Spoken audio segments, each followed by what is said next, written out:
you doing? Morning. Yeah, good morning. Did you come inside to steal my shoe? Probably so. So you don't need my shoe. You don't. You don't need it.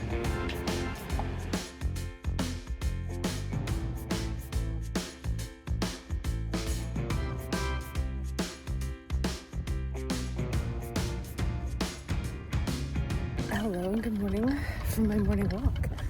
New ankle. I'm off again. But good morning, guys. So I think the plan for today is going to be a little bit different because I just feel like we need to do a little bit of a life reset. I need to do the thing where I take a bit of time to do the practical stuff that actually makes me feel better as a human, makes me feel more functional, makes me feel like mentally and emotionally supported. And a big part of that is just kind of tidying. I'm very much that person that loves for everything to have a home, but if things don't have a home or I don't understand what their home should be, I end up with piles. And I'm really trying to work through having any kind of piles as a part of like the standard in my routine, because it just becomes a lot.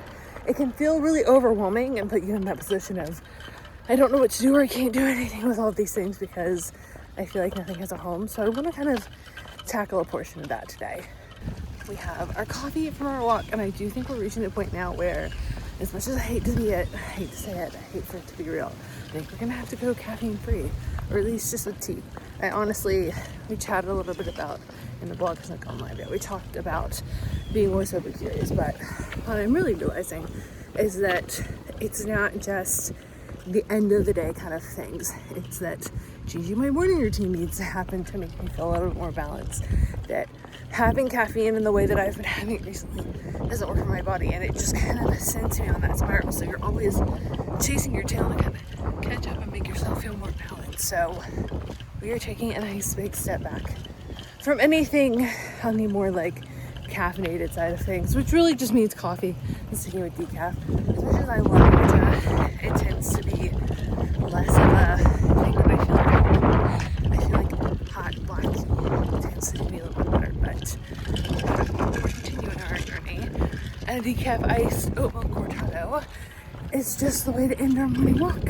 So I think it's time to officially admit today's not going to be that exciting, and that I'm really just not in the mood to clean. I'm not in the mood to do a lot of things. I needed to take a step back and like give myself some space to get my crap together mentally so that I'm not whining throughout Vlogmas, because that's not the vibe. But I have been wanting to sign up for some kind of wreath making class for literal years. I think since I saw Madeline Petch do it in her Vlogmas many years ago, but I feel like I've always seen the UK girlies do some really cute kind of just wreath building classes, and up until the last year or even maybe this year, we haven't really had any places locally that have offered them, but one of the local flower shops is offering one tomorrow, so we're gonna go do that. But we have Pilates in the morning, and I'm kind of thinking, based on how my morning routine normally goes and kind of where we're at with it right now, that I will not be up and about and festive and active to like chat and do all the things in the morning, knowing that I'm probably gonna go from Pilates to this wreath making class to kind of coming home and getting things sorted, and then straight going to see Wicked tomorrow afternoon. We're going to see it on Screen X. So I wanted to fill you in tonight because there's going to be quite a few clips where I just won't have the time to kind of catch you up on that. But if you haven't seen Wicked on Screen X, or if you haven't seen any movies on Screen X, Screen X is, I think, a Regal exclusive, and it's different from IMAX in the sense that like IMAX is like the floor to ceiling screen. I feel like it might be a little different if you go to like the actual IMAX theater in Georgia, but Screen X is more of like if I was to watch a movie right now and you were to take the TV in front of you and then expand it onto the side walls, so you're still not getting like the full screen effect, but you're getting the more like inclusive effect, so it feels like you're in the world a little bit more, and it's just so fascinating, especially for action movies, or even like seeing the most recent Captain Marvel, where you're kind of getting the moment of feeling like you're actually on this planet a little bit more. It's just a very like immersive way to watch. So I've seen it on IMAX, I've seen it on a regular screen. Now we're gonna go watch it on Screen X, and I'm very excited because I feel like this will be the time that I notice all of the things that I haven't noticed before. The first time was really just like a let me understand how we've changed this and the process of it, and like refresh my memory on the story of Wicked and what we're doing. The second time I went and saw it, I was just using it as a little safe space to kind of process something, so I wasn't paying attention in the same way. This time I'm like really excited to kind of take in all the little details that everybody's been pointing out that we all missed the first time when we watch it. I'm still not gonna sing in theaters though, because like that's just for the car. Defying Gravity is a car moment for me.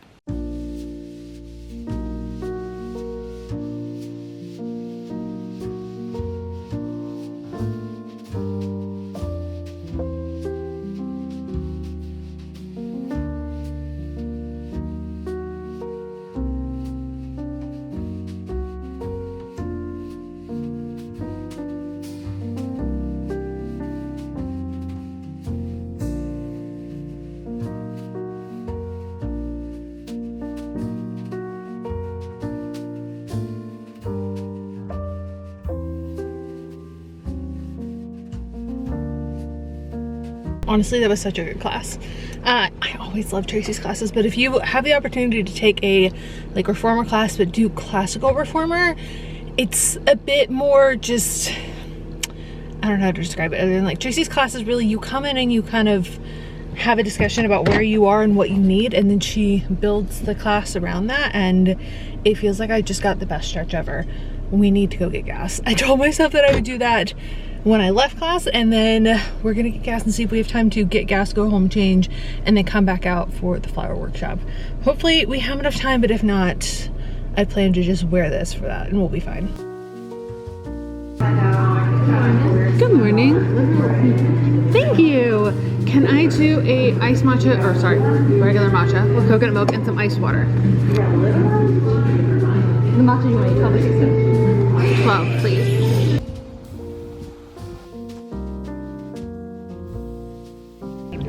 These are so pretty. Put it in there for like, I don't know, 5 minutes. Those are. And then nice and melted, and then you dip it. Like all the little details. I'm telling ya.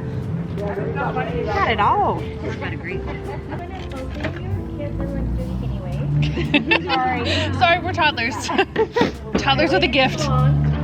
You will notice there's a care card in there, and it tells you how to take care of yours.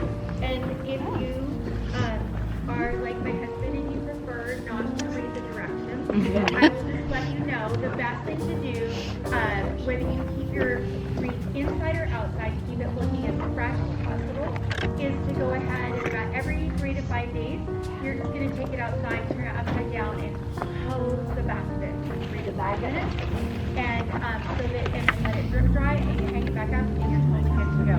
And you can choose not to do that, but if you have a storm door in front of your front door, hang it on the outside of the storm door. Don't hang it between them, because the glass is like a magnifying glass, and if you were one of those kids that like burned everything with magnifying glass,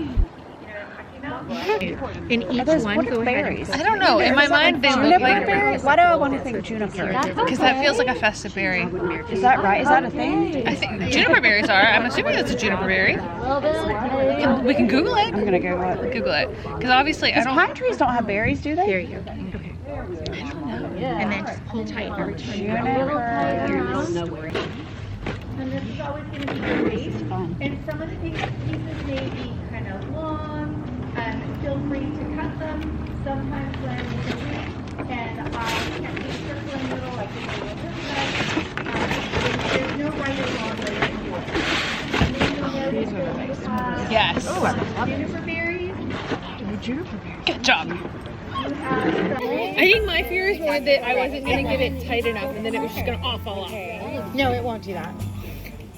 I know. I just needed the like hands-on A little approach. bit. Yep. Here's what's great. Okay. Great. You've got it? Yes? I think. We'll see. All right. Worst comes worst is I do it and take it apart. Like I was going to say, that's the best. That's one of the best things about doing them this way is when you're only using one piece of wire. If you don't like it, you just wrap it. You just unwrap it and start over again. You don't have to untie it and snip it. all the things. Do I have to use these or can I go get more juniper berries? Go get more juniper berries. Okay. Holiday impression. Family filming.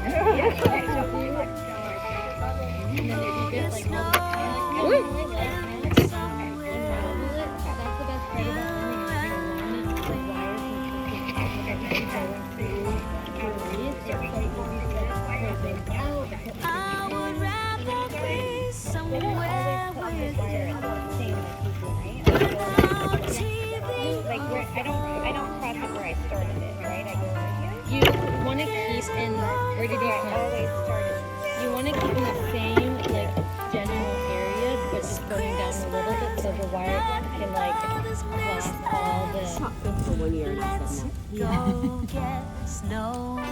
This side or the printed side facing you. Okay. So we're gonna make it about to my elbow, okay? And then we're gonna just scrunch it. We're not gonna be nice. It's not gonna be like we're not gonna be gentle. And then you're gonna make your first loop, and you're gonna twist it so that both printed sides are facing you, right? Mm-hmm. And then you're gonna come up behind it and make your second loop. And you're gonna squish, and then you're gonna twist it so that the printed side is facing you. And you're gonna, the second loop is gonna be just a little bit bigger than your first one. Squish and twist it. She'll do it again. She's just doing it for video right now. And then here, and then we're gonna twist. And then, so now we've got it facing us like this. And then we're gonna take a piece of wire, we're gonna wrap it around, attach it to that, and then you just manipulate it however you want. And we're gonna So do you feel like we need to debrief a little bit later about earlier today, because I kind of want to chat about that. And obviously the title of today's video is likely something to do with the fact that I've been single unintentionally for the last 12 years. But right now it is, whoa, we have like less than 15 minutes to put an outfit together. So we're gonna do that. We're going to see Wicked again for the second time. I think I mentioned that last night. I don't know if it's just a Floridian thing, but for me, the one thing is that we only get so many cold days. Like, I used to want to order every single thing in the American Eagle catalog as a kid, and like I would order it, but I had nowhere to go to wear it. Like, I couldn't wear anything. It was of no use to me half the time because I wasn't leaving the area that I live in enough to actually get to enjoy it. This is a perfect day where I can wear tights, and I don't get to do that often. So anytime I can do like a day where I get to wear the tights outfit and it's really cute and fun and cozy and I get to kind of enjoy that vibe, I want to do that. We're not fighting with the light right now. So let's find the tights, because I was thinking tights and skirt and then kind of working from there. I normally start with the thing that like I want to wear the most and kind of working backwards. And I think it might be a good tights afternoon. Getting dressed in tights today has reminded me why I don't get dressed in tights. I really hate to be that girl who complains about getting dressed as a curvy girl all the time, but tights are such a pain in the butt. All right, we need some kind of other hair accessory because this is kind of flattening it out. I had on this little guy this morning, which was so cute and fun. But now the question is the never-ending question of being a petite pear-shaped girly is, do I wear ankle boots or do I wear my higher boots? And which one can I wear and it not feel like I'm chopping off my legs? Like, we always have to look and see. Okay, I think we can pull it off because we have the tights on underneath and it just makes everything flow. So we've got the sparkle up top, we've got our sparkle in the middle, and at the bottom I might grab a long black jacket, just throw over top, and then we need our purse for the day, which might be really basic, but we also just want a little space because we're going to see a movie and I want to be able to throw like a water bottle or some snacks inside of it. And so we're turning left where this tiny blue sign is over here. So it's like right across from the orange. Right here. Yeah, turning left here because we're going to the back. I have to remember, that's why I picked up my phone to record, this is the third time I'm seeing this movie, and I always tell myself when I should not go to the bathroom or when I should go to the bathroom.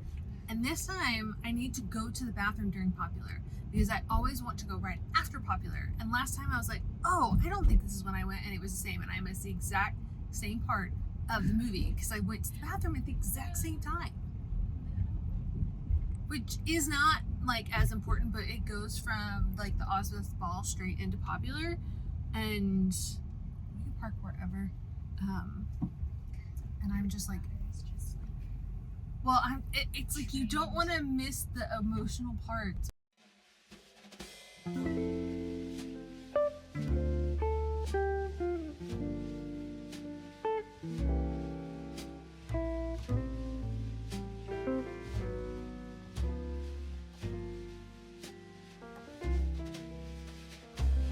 So we just got home from dinner and all of the fun things. And we actually talked about at dinner what I wanted to talk about for today's vlog, because it's been on my mind. It's been on my mind for a few reasons, because I know going into 2025 what I'm already specifically manifesting. I know what I'm kind of calling in, but I also know that this feels like the most appropriate time to have this kind of conversation. And that is being single by choice versus feeling like you have to be single or you're being forced to be single. And I have held so many variations of this in my head for years, because I wrote a blog post years ago on how to be single when you don't want to be single. And every now and again, like every 6 months, I get some bro commenting on it that's essentially saying that women are the problem and it's the reason that men are single and they're suffering and all of that. I don't often think about how long I've been single in the sense of like, oh, I've been single for 13 years and like, I'll never find anybody. And like, I've been single for so long that it's never going to happen. When I was younger, I used to have really specific thoughts on like when that would happen, how that would happen. It seemed like the only thing that was the most important to me in the world was that somebody would love me. Like that was it, that somebody would love me, that somebody would help me understand myself, that I would feel fully capable and worthy of being a human being worthy of love if somebody else loved me. And the last time that I really dated was like my senior year of college. And part of that, and we all have our own journeys with this, but I definitely went through the phase of really building my career and really working on my career, and that being like the top priority of things, having a job that required a lot of like long hours. You're working with a lot of different people. Dating in that kind of context was a challenge. And I also just, in the same regard underneath it all, was kind of the like, am I the person that I would want to be with person? And for many years, and even there's still some tweaks in that regard, but I feel like we're a lot closer to that than I was before. I didn't date when I moved back home because I didn't really want to stay here long term, and I just felt like it would be silly to date somebody here that would likely want to stay here. I just didn't feel like the kind of person I was wanting to call into my life or would be my dream partner. Based on just a lot of the quiet meditations that I've had, I didn't think that that would happen here. And so now we're kind of coming into the space of going into next year, really feeling kind of ready for that. And honestly, I went into 2024 saying that I wanted to manifest my dream partner. And really what I manifested was the dream version of myself as a partner, the person that I needed to be in order for everything else to fall into place. That was really kind of how that occurred for me. And we'll talk about that more in 75 Love in the next couple of weeks. But I know for me and the journey that I've been on and how everybody feels about being single is very different. I know that it can get to a point where you feel really lonely. It can get to a point where it's like people are always saying like, just be happy by yourself and it'll come. I don't know if that's necessarily the thing. I think you need to know how to emotionally support yourself, and you need to know how to be a full realized human being with another full realized human being. Otherwise, you end up in those positions of people who get married because they want a husband, and what they say is that they want a husband or they want whatever, but they think it can only happen with the context of marriage. But they're not picking the partner. They're picking the thing that gets them the other thing, and inevitably it doesn't work out for them. And maybe the way that they thought it would, or they hoped it would, if they had followed the I got my dream husband kind of thing. So we've been at this for a while, and I've seen so many people. I've been a bridesmaid an abundance of times. I've walked through all of them. I can tell when these relationships will and won't work, but at the same time, I just know that everybody's version of getting to a point where you believe that you're worthy of love and that it's okay for you to be loved and that you are unlearning the things that you were taught about that as a kid like that looks very different. And there are some shades of crossover in the Venn diagram where that kind of comes into play. I know that so many women believe that the only way that you would ever be able to be loved or worthy of a partner was to be skinny, because that was what we were taught as kids.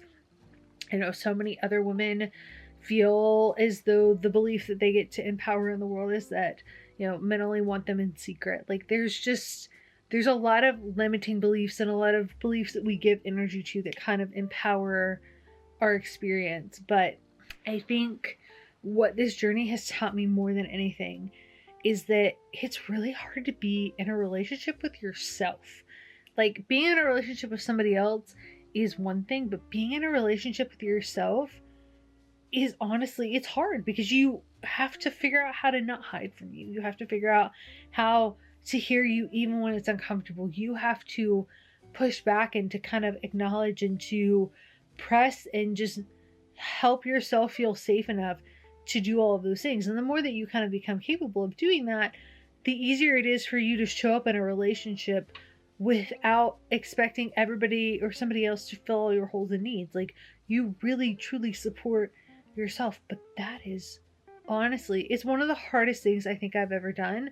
And because it took me so long to do that, everything else kind of got pushed back because of that. But kind of talking about this today, and what I kind of experienced this morning while I was at the wreath making workshop was, I have had these moments over the last few years, and I had them more when I was like, I just didn't think about them in the same context. They probably happened, but I've had them a couple of times in the last few years where there's been something that I've wanted to do for ages. Last year was a cooking class. Today it was a wreath making workshop. They've been on my I absolutely want to do this. This is on my list of like things that I really wish were available here. If they were, I would do them. I've been dreaming about doing them for ages. And in the 2 times that it's happened, what ends up as a result kind of happening is that I find that I could go through the list of people and text all the humans and like beg somebody to go with me, or not go because somebody else wasn't going with me. But at the same time, a lot of the times what I hear when I discover these, like that inner knowing for me is like, you need to go do this by yourself. Like you need to do this by yourself. And there is a vulnerability of kind of going into a space of knowing that you're probably going to spend time with you, and you're just really intentionally showing up for yourself, and you're really just like, I am truly dating myself. And I think sometimes it becomes scary to do that, because there are things that we don't like about ourselves, and it's hard to admit that we need to change them, or it's hard to kind of look at those things, or it feels really hard to spend time with ourselves when maybe we're in a season of really wanting new people in, or we're feeling kind of lonely, but we can't neglect the part where we're actually intentionally spending time with ourselves. And I do mean like listening to ourselves, feeling all of the feelings that kind of come with that, not in the space where we've just turned on the TV and have our phones and we have lots of noise going on. Like the part where we're actually like understanding and listening to our wants and our needs and our desires. And I had this moment earlier today while I was at the wreath making class of listening to all of these women kind of just talk and just honestly having a wonderful, wonderful time. It was a beautiful experience. Today was probably one of, like, if you could dream up a day of just perfection for me right now, it was today. It was waking up, it was going to Pilates, it was going to this wreath making, it was getting gas, getting a matcha, going to this wreath making class, coming home, having lunch, taking a nap, getting ready, going to a movie, having dinner with a friend, coming home, chatting to you guys, probably gonna watch a vlog, and I'm gonna go to bed. It was like the most chill, just like if I know that everything is absolutely working and it works and I don't have to worry about it, that is what today looks like. And as I was sitting in these kind of conversations, listening to this woman talk, I realized so much of this year for me has been about healing in the way that I didn't know that I needed to heal, and really healing in a way that was very, very, it's painful to do it. I'm not gonna not acknowledge the pain that comes with healing, because it's not fun. It requires looking at a lot of things, and then even still having those moments of like, you've been carrying this pain for so long that you have to just hold the weight of the fact that you've held this pain for so long that now you get to release it. But it's just, you grieve for the version of yourself that had to carry it for however long she did. And as I was sitting in this conversation, just kind of talking to these people, I got to a point where I could tell that there was this natural point in my body where normally I would start to shirk myself or change myself or adapt myself to feel fully accepted and to like tweak myself in order to feel like I was going to be okay for these people.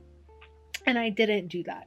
I could feel the moment where it's like, oh, this is normally where I would actually do that. And I'm not going to do that because I now very much believe that I'm a person who's worthy of being loved and that I get to be loved and I get to be loved as I am and I get to show up as I am and receive love because I am a human being worthy of love. I get to have that. But it was such a beautiful moment of kind of healing in that way where it's not always comfortable to show up to those spaces alone. It's not always comfortable to do these things that you really want the community and you want those friends and you want that big group and you want the things that aren't here right now. But you kind of have to stumble and fall and like go through all of this to even get there. And there's the pain that you're kind of navigating along the way and the distress and the just feeling so lost, or you feel like you're walking around blind, kind of trying to get through it all to hopefully get to the place that you want to be in. But I just had that moment today of like, I know I've been single for a really long time. And I know that at some points of that, it wasn't my choice if I was like choosing, if the version of me that's like really desiring this thing is showing up. She probably wouldn't have been single for some of that. She probably would have manifested the partner sooner. But the necessity of it and the journey of it and what it's kind of brought me to and where I am now feels like it lays a foundation for such a beautiful future. It feels like it lays a foundation for something that is completely outside of my scope of experience because it was nothing that I was raised on, and that like there gets to be love and healing in ways that I can't even imagine. And I'm so excited to start 75 Loving It at the beginning of the year.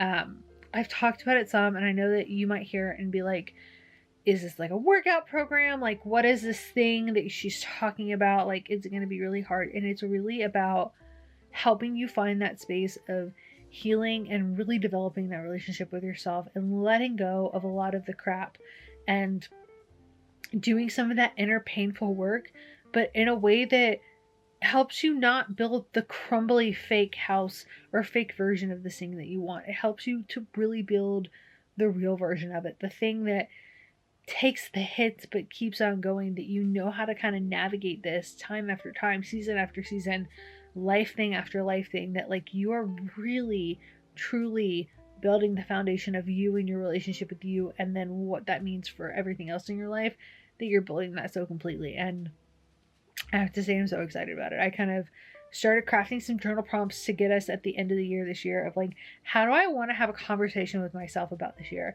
Because a lot of times the way that I hear the conversation is those feelings don't resonate with me. Like, I want to look at what did I tell myself that I was going to do and how did I follow through on that? And maybe it happened in ways that I didn't imagine, but like the conversation I want to have with myself at the end of this year is so intentional that I'm sure I will share in Vlogmas. But I know this is probably a very lengthy end. I know we're hitting that time of the year where so many of us have feelings about being single, and so many of us are thinking about how we want to go into next year, and so many of us are sad and miserable and just kind of dealing with tough transitions. And if that's you, I just want you to know that you're not alone, and that I'm very excited about what's coming. I know that it's probably going to be tough for a lot of us, and I'm going to walk it right beside you, but I'm looking forward to the beauty that comes after the part where we just get rid of all of the crap so that we can have that, because we deserve it and we're worthy of it, and you're born inherently worthy of it, and we're going to get to have it together. So I love you guys. It is a good day to have a good day. I might have not uploaded the videos before this. I haven't decided yet. I need to go back and look and make sure that I wasn't just processing all the things and like giving you maybe stuff that you don't actually need. So I'll go back and look at the vlog and hopefully upload that for you guys before this one. But if not, either way, I'll be back again tomorrow. So I love you. It is a good day to have a good day, and I will see you all in tomorrow's vlog. Happy Vlogmas. Bye guys.